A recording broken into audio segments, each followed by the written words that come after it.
Working as the Post and Courier's Clemson reporter, I get to cover some of the top teams in the nation. One of the things that makes my job really interesting is being able to be at the facility, talking to the players, getting to learn their stories. With a subscription to the Tiger Take, you'll not only get to read everything I write on postandcourier.com, but you'll also get the latest updates straight to your inbox. But more than that, you'll get insights that you won't find anywhere else.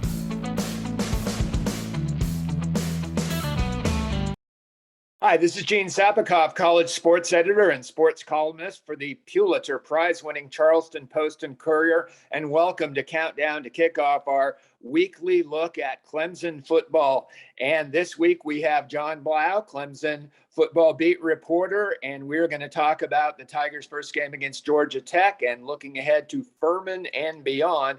And before we get into talking to Jon, I want to tell you about Mr. Blau's tremendous, excellent, terrific college football newsletter dedicated to the Tigers and to whatever the heck is going on in Jon Blau's life.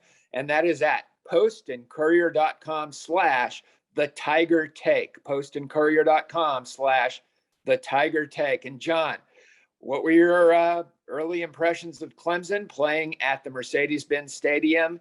47,000 plus fans. I think about 2/3 of them were dressed in orange. And what did you think about Clemson's initial impressions for the 2022 season?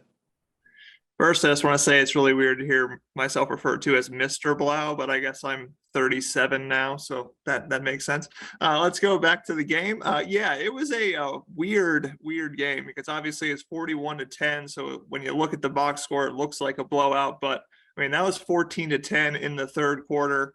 The offense had moments where it looked a lot like last year in 2021 in terms of not able to really run the ball all that effectively or consistently. And DJ Uiagalelei had some great passes, but he also had some moments of indecisiveness that we've seen throughout his career. So yeah, it's kind of, I think I wrote it in the newsletter actually, that I almost call this game a mulligan because there's too much good to say it was completely bad, but there's a lot of bad too to say it's good. So it's one of those games where it's an opener. Openers are hard to judge, but you don't come out feeling great or terrible about Clemson after that game. We need to see more to kind of determine what they are. Jon Blau, let's talk a little bit about the unavoidable subject that is DJ Uiagalelei and Clemson's backup quarterback, the very exciting and interesting freshman quarterback from Austin, Texas, Cade Klubnik.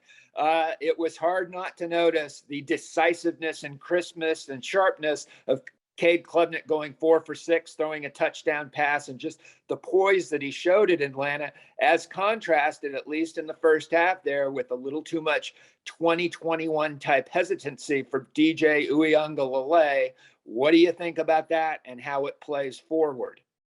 Yeah, I mean, it's so amazing that, DJ has one of his better games of his career thus far. I mean, probably maybe the Wake Forest game last year would have been better, possibly, if you want to argue it. But then Cade Klubnik has one series in junk time, and it looks so good that everybody's saying, oh my God, maybe this is the guy who should be leading Clemson's offense. But I mean, this is kind of a predictable thing coming in, unless DJ grew by leaps and bounds.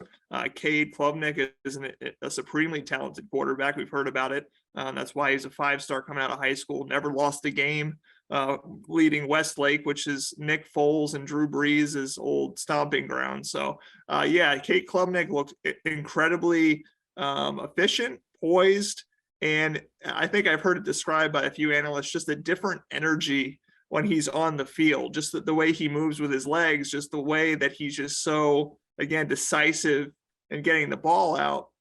It shows you why they're so excited about him. But obviously after the game, Brandon Streeter had to face questions about, is DJ still the guy? Is Cade potentially going to push? And he said, DJ's earned that right to be the starting quarterback. And that's the situation as of now. But we've got these 2 non-conference games against Furman and Louisiana Tech coming up.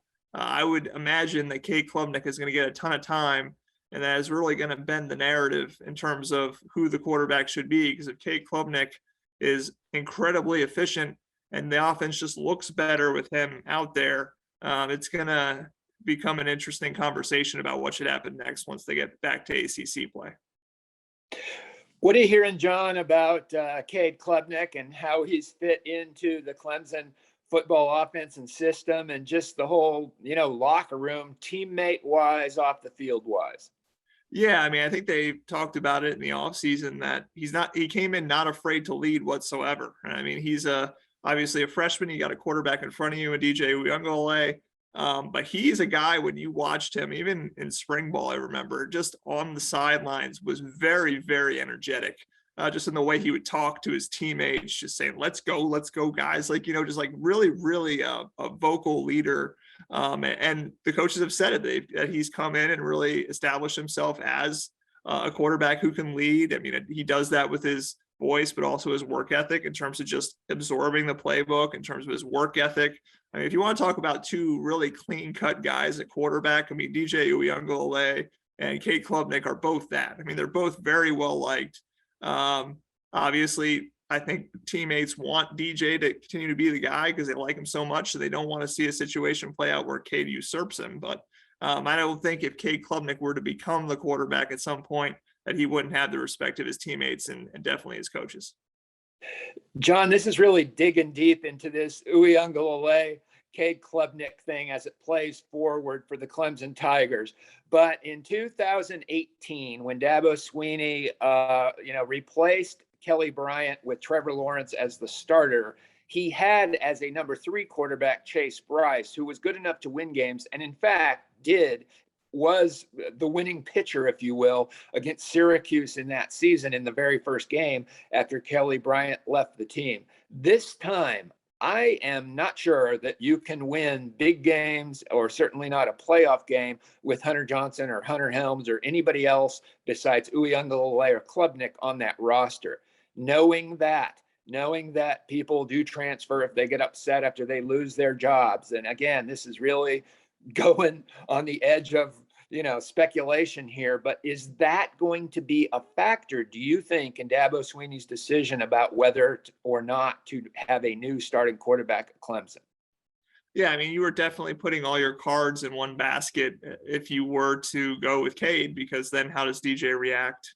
Obviously knowing that he's probably never getting the job back. But I don't think, though, at the end of the day, if you're Dabo Swinney and you think Cade Klubnik is that much better at leading the offense and your ceiling is that much higher, and talking about the ceiling between maybe kind of squeezing your way into the CFP as opposed to being a national championship type contender, I don't think you hesitate on pulling the trigger just because you worry, well, what would happen with DJ, and then do we have to play with Hunter Johnson? I think you roll the dice, so to speak, and try to get the kid out there and see how he does and live with the consequences. So I think at the end of the day, if Cade Klubnik does emerge as the guy, I don't think you hold back from doing it just to, avoid a potential scenario where Hunter Johnson is the quarterback. And that being said, Hunter Johnson is a very experienced guy. I mean, I could see him being a decent caretaker type quarterback. I don't know, because it's been so long since he was here at Clemson the last time, and then he had so many injuries at Northwestern.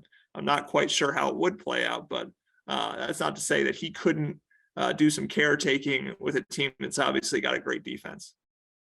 Jon, like I said, I think you're right there, and like I said, this is really going above and beyond in speculation, but that's what we do. I think one way Dabo Swinney could keep DJ Uyunglele involved in this Clemson team, even if he goes with Cade Klubnik as a starter, is to say that, hey, whatever you do for us is going to project well at the next stop for you if you decide to leave. And also, oh, by the way, remember, we're going to have a role for you some way or another, and that national championship game is in, of all places, Los Angeles, your hometown.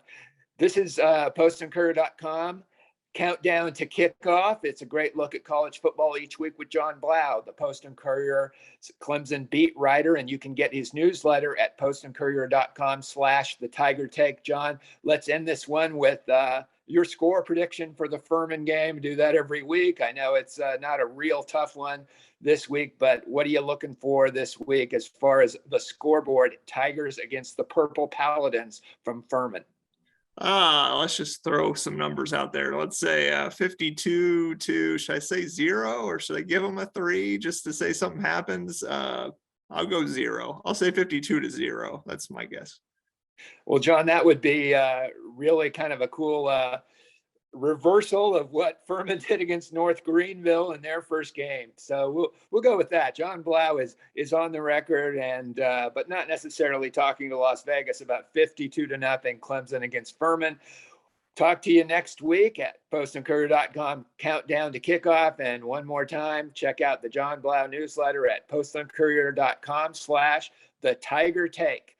And for Jon Blau, I'm Gene Sapakoff signing off with Countdown to Kickoff.